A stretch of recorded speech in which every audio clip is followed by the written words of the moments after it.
Coming up, Justine Sanfilippo will talk to us about how to avoid the food bug. I'm not talking about bugs like virus or bacteria. I'm talking about getting bit by the food bug where you just stuff your pie hole full or you just walk away from the table for the entire season. There's a happy middle. Justine's going to help us find it next on What's Happening at 600 WMT with Doug Wagner.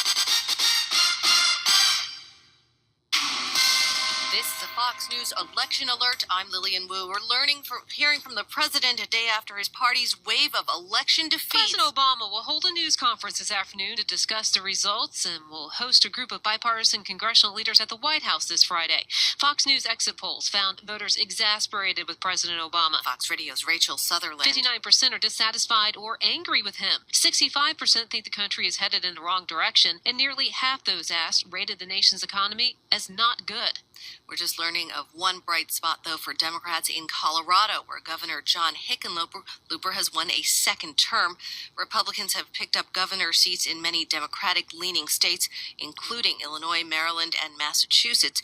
New Jersey Governor Chris Christie says those victories show voters want leaders who will get things done. This is a Fox News election alert.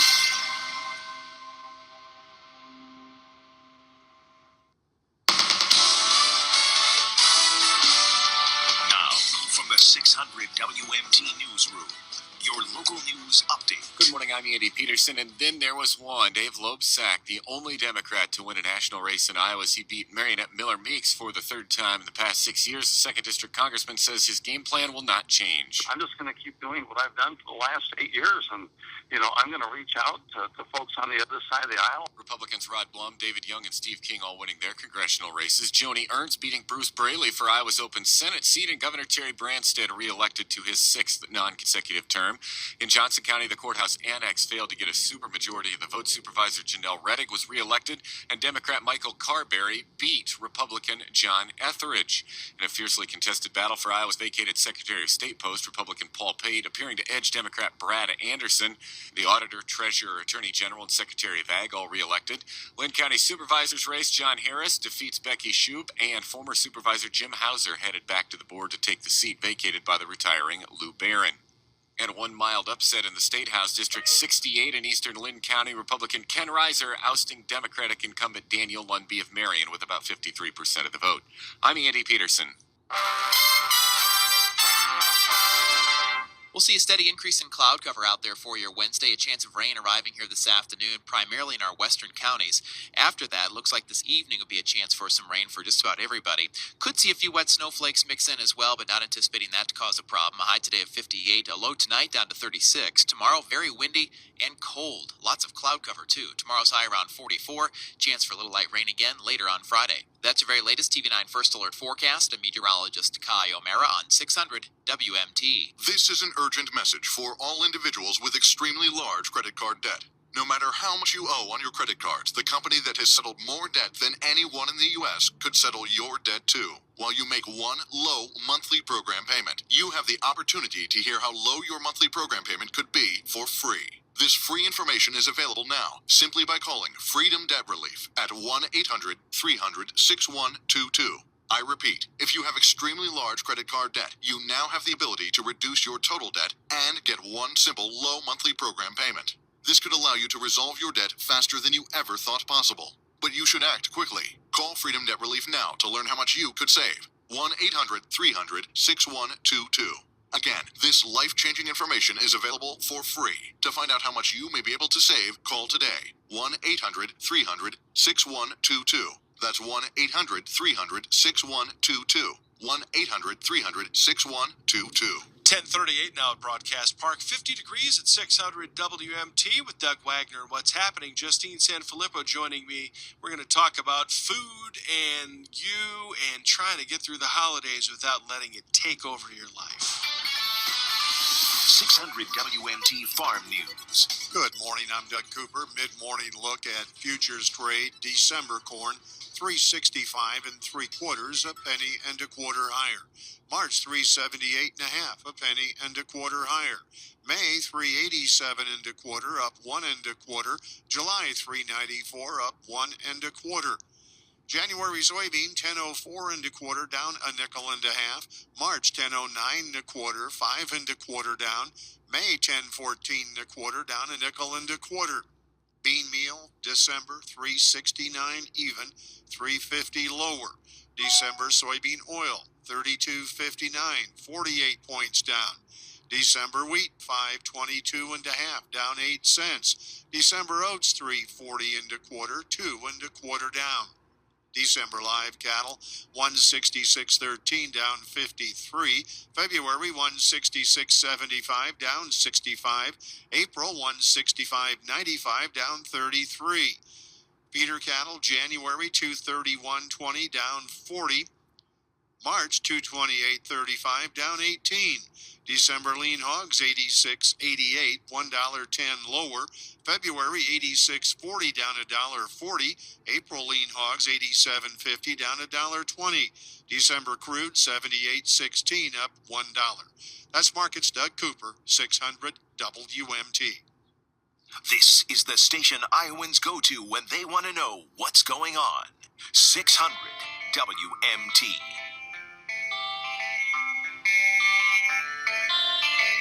20 before 11 o'clock here at Broadcast Park. 50 degrees now on the thermometer at 600 WMT. Doug Wagner with you, joined by Justine Sanfilippo on the telephone with us. Good morning, Justine. How are you today? I'm great, Doug. Thanks so much for having me. Thank you for joining us here on what's happening at 600 WMT. And when I saw the information that you had to talk about, I just like, all right, got to talk about it. It's something that's so important because whether it's a new food issue, whether it's a food issue that's being dragged up from the past, you've got 10 tips to drag people away from the table. I mean, I'm looking at this. It says, according to the Calorie Control Council, the average American may eat more than 4,500 calories and 229 grams of fat on Thanksgiving. That's, yes, you know what I call crazy. I call that a good start, Justine. That's what I call it. That's a good start. Yeah, a good start to the holiday season. And then it just drags on through Christmas and New Year's, and no wonder people gain a lot of weight during the holidays typically. Well, you're a certified health coach, a nutritionist, and a personal trainer, so you've got the total package when it comes to giving us the kind of ideas we need in order to not only survive the holidays, but actually thrive. Where do we start out with the whole thing? I think the whole thing starts off with developing healthy habits before and maintaining your healthy habits through the holiday season. And granted, it's the beginning of November, so it's still a few weeks till Thanksgiving. But if a person typically exercises or typically brings their meals to work or eats healthy portions, it's really maintaining those habits through the season. And then when there is temptation, like there is your grandma's pecan pie or whatever it is that's sort of like you love it, it's really moderating portions at that time too. Oh, see, that's the whole thing. I was an economics major, okay? So for me, if one's good, 5 is better, especially if I can hold it. I mean, literally, for me, it's like this marginal economy. I'm good with eating it up to the point where I actually sort of feel ill. What you're saying is that if you have a little bit of everything, it may actually work out in your favor? Absolutely. And my history is, in college I put on 45 pounds in 4 sizes, and so I went through what a lot of people go through of trying various diets and trying to lose it. And when it was the holidays at that point in my life, I would pretty much eat everything, and I would feel sick, and I would be very water retentive for 3 days, and everything would be sore. So I understand being there, but in my journey and what I teach my clients is let's say you are craving something, like everyone craves chocolate here and there or whatever it is. It's just to have a little bit.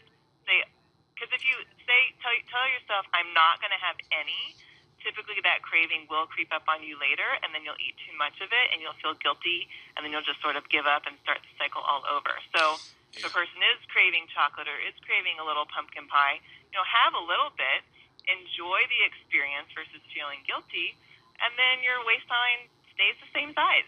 Justine Sanfilippo joining us here on 600 WMT and What's Happening. She is a nutritionist, a personal trainer, and a certified health coach, getting some tips for going into the holiday season and eating. And there's one thing that you recommend just to stay away from altogether. What is that? Well, if you know that there's one, sometimes it's a trigger food, or even it could be alcohol. Mm-hmm. Like, you know that's your trigger, and you have absolutely no control around Right. it.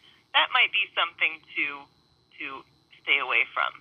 Yeah, and for Where me, you just know there's just no way in the world that you can even moderate portions. Exactly. Keep it out of sight. If people bring it over to your house and you're hosting Thanksgiving, give it away with them when they leave your house. And really not to just have it around as temptation, so you're not eating pie in the morning for breakfast.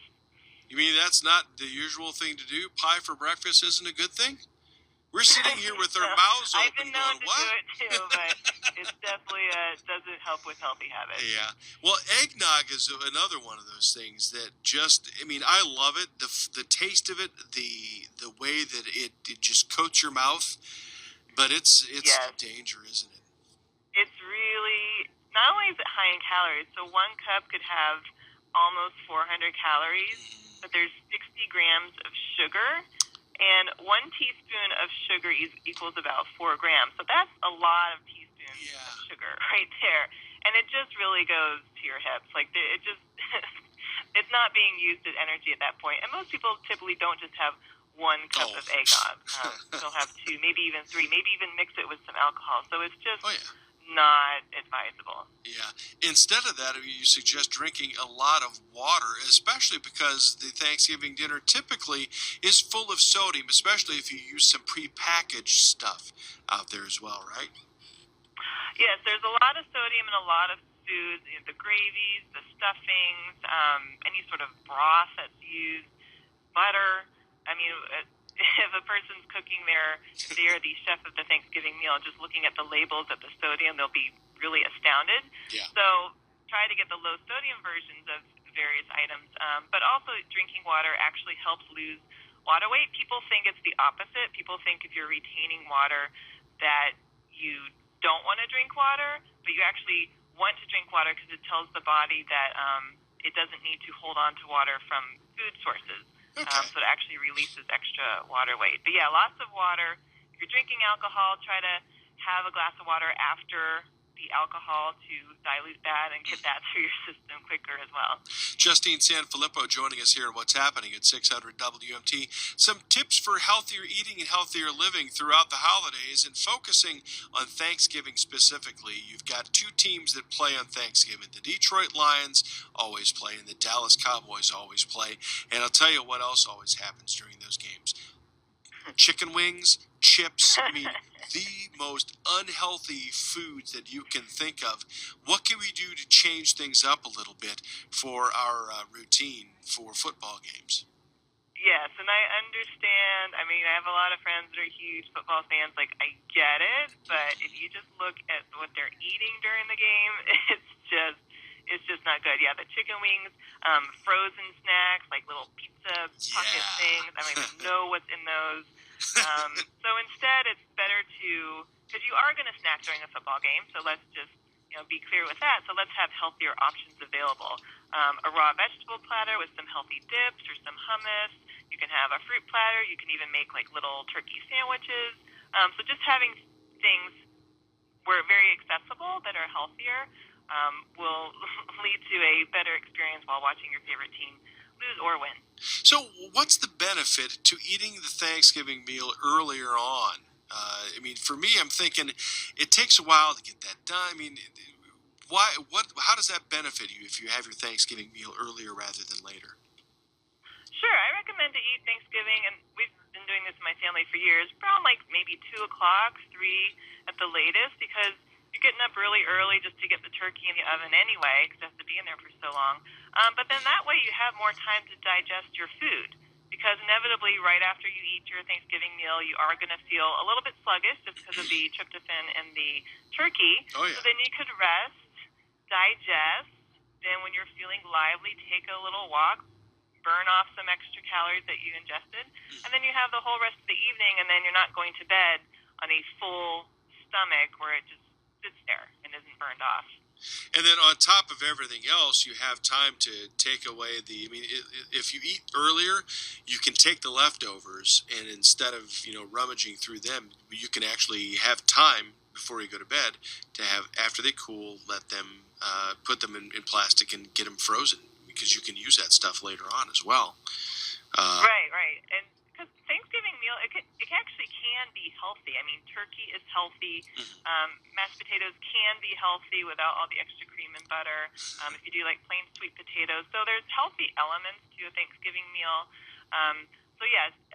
Making a little extra of the healthy portions and freezing it, putting it in the fridge, so then the next day you can make turkey sandwiches. You have a lot of ready meals ready to go, and not feeling the need to finish everything on Thanksgiving, because that's not only not healthy, but it's just not possible, I don't think.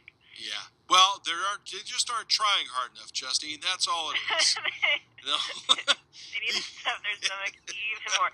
And I remember some Thanksgivings specifically where and this is before I knew much about nutrition, where I did actually have to unbutton the tops of the pants because I had eaten too much. Yeah. So I try to help people not do that, because you just don't feel good. It can get kind of brutal because, especially this time of year, and especially with Thanksgiving, because the kickoff to the holidays, really, it can really send you spinning out of control in one way or the other. Either in I'm not going to touch any food for the rest of the year, and that's not healthy, or I can't stuff my face full enough of food, and that's not healthy either. So keeping up with the routine and exercise as well. Justine Sanfilippo, thank you so much for joining us here on What's Happening at 600 WMT. Hope you have a great holiday. Thanks so much, Doug. I appreciate it. All right, take care. It's 10:51 right now at Broadcast Park. At the top of the hour, we've got Fox News for you, the latest on the elections. I'm sure there's some other news out there, too. And then we've got Randy Lee in for Jim Noyne for the Ask the Expert program coming up here after 11 o'clock news block on 600 WMT.